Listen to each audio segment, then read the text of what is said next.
everyone, welcome to my YouTube channel Science Vibes. So today I'm going to continue with the types of chemical reaction. तो types of chemical reaction में जो next type of reaction हमने discuss करनी that is displacement reaction. Displacement reaction की basic concept को समझने के साथ साथ हमने जो एनसीईआरटी में इन रिएक्शन से रिलेटेड जो एक्टिविटीज़ है उनको भी हमने डिस्कस करना है और इनको एक्सपेरिमेंटली परफॉर्म करके भी देखना है सो दैट कि आपको ऑब्जर्वेशंस की क्लैरिटी हो जाए कि एग्जाम में किसी भी एंगल से क्वेश्चन आ जाए तो you must be able to handle those question.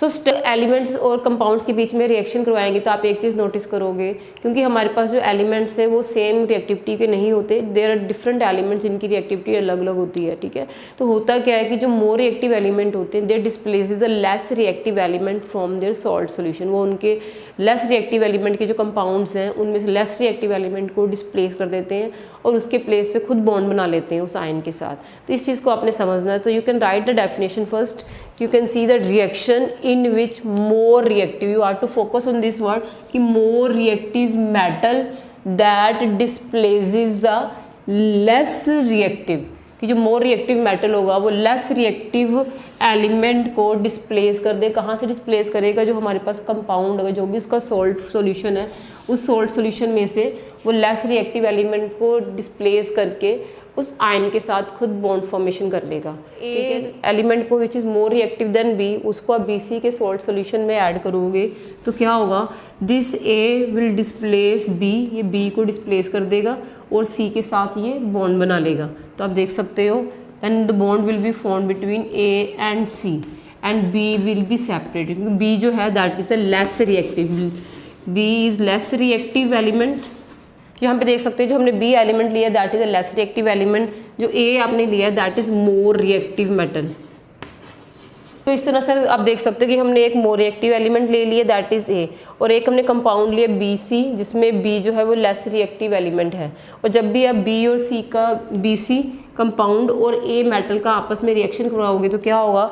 जो ए है वो बी को डिस्प्लेस कर देगा, उसको पुश कर देगा और उसके प्लेस पे जो ए है वो सी के साथ बॉन्ड फॉर्म कर लेगा और जो बी है वो सेपरेट हो जाएगा। जो रिएक्शन होते हैं जिसमें more reactive element less reactive element को डिस्प्लेस कर देता है उसके कंपाउंड में से, उसको हम क्या बोलते हैं? Displacement reaction. तो अच्छे से समझने के लिए जो हमारे सिलेबस में एग्जांपल है हम उनको वन बाय वन लेंगे और उनकी क्लैरिटी के लिए जैसे फर्स्ट एग्जांपल हम ले रहे हैं the reaction between the zinc granule and sulphuric acid. तो now look at the activity that is between the zinc metal and the dilute sulphuric acid. We are going to discuss the displacement reaction of zinc metal with sulphuric acid. अब हमने इसमें zinc metal ले लिया, this is the zinc metal. Zinc metal जो है हमें laboratory में granules की फॉर्म में अवेलेबल होता है। हमने जिंक मेटल के कुछ ग्रेन्यूल्स लेके इस कॉनिकल फ्लास्क में ले लिए। आप देख सकते हो जिंक मेटल की सल्फ्यूरिक एसिड को आपने डिल्यूट फॉर्म में लेना है। तो सल्फ्यूरिक एसिड हमने डिल्यूट सोल्यूशन लिया हुआ है जिसमें वाटर ऐड किया हुआ है। रिएक्शन में हमने जो आपने जिंक ग्रैन्यूल्स लिए, जिंक ग्रैन्यूल्स में सल्फ्यूरिक एसिड का डिल्यूट सोल्यूशन आप ऐड करोगे और अब ऐड करने के बाद देखो इसमें क्या रिएक्शन होता है।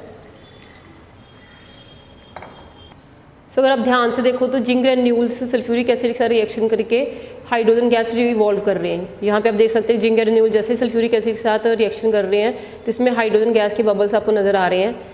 जिंक मेटल जो है हाइड्रोजन से ज़्यादा रिएक्टिव होता है कि जैसे ही आप जिंक मेटल में सल्फ्यूरिक एसिड डालते हैं तो जिंक जो है वो हाइड्रोजन गैस को रिप्लेस कर देगा।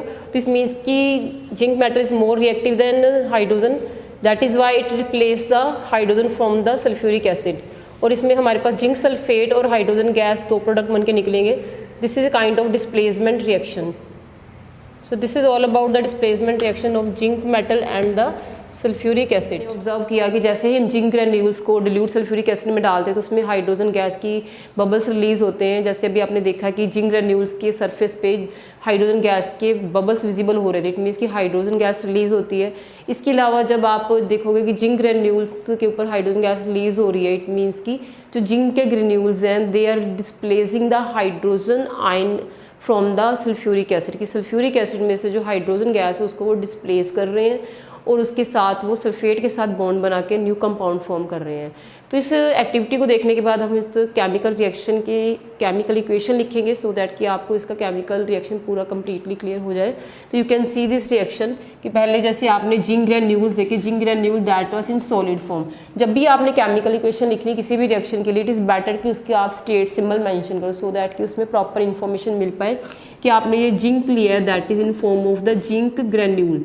ये जिंक मेटल है जो ग्रैन्यूल्स की फॉर्म में था और जब आप इसको सल्फ्यूरिक एसिड के साथ रिएक्शन करवा रहे हो, सल्फ्यूरिक एसिड का फॉर्मूला क्या होता है H2SO4 and it is dilute. ये आपने डिल्यूट सल्फ्यूरिक एसिड लिया है, डिल्यूट फॉर्म में है, this is a sulphuric acid.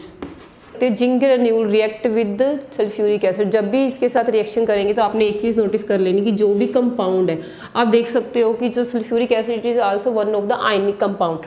अगर हम इसको सेपरेट करें तो इसमें हाइड्रोजन एंड सल्फेट के आयन आएंगे।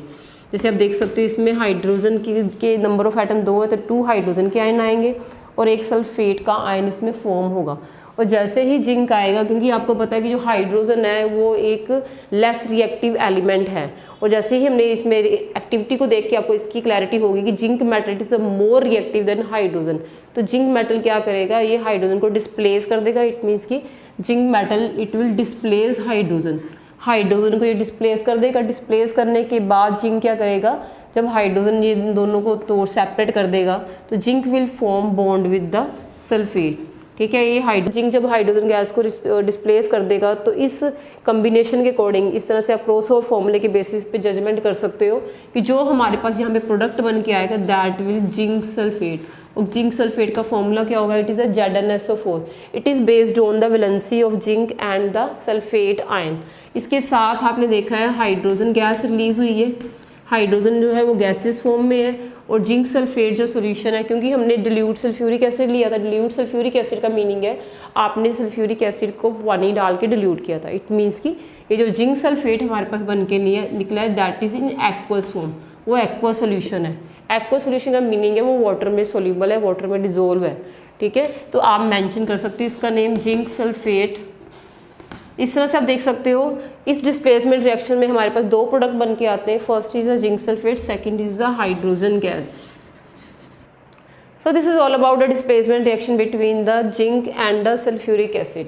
इसके बाद हमने नेक्स्ट कुछ और भी एग्जांपल डिस्प्लेसमेंट रिएक्शन के करने हैं।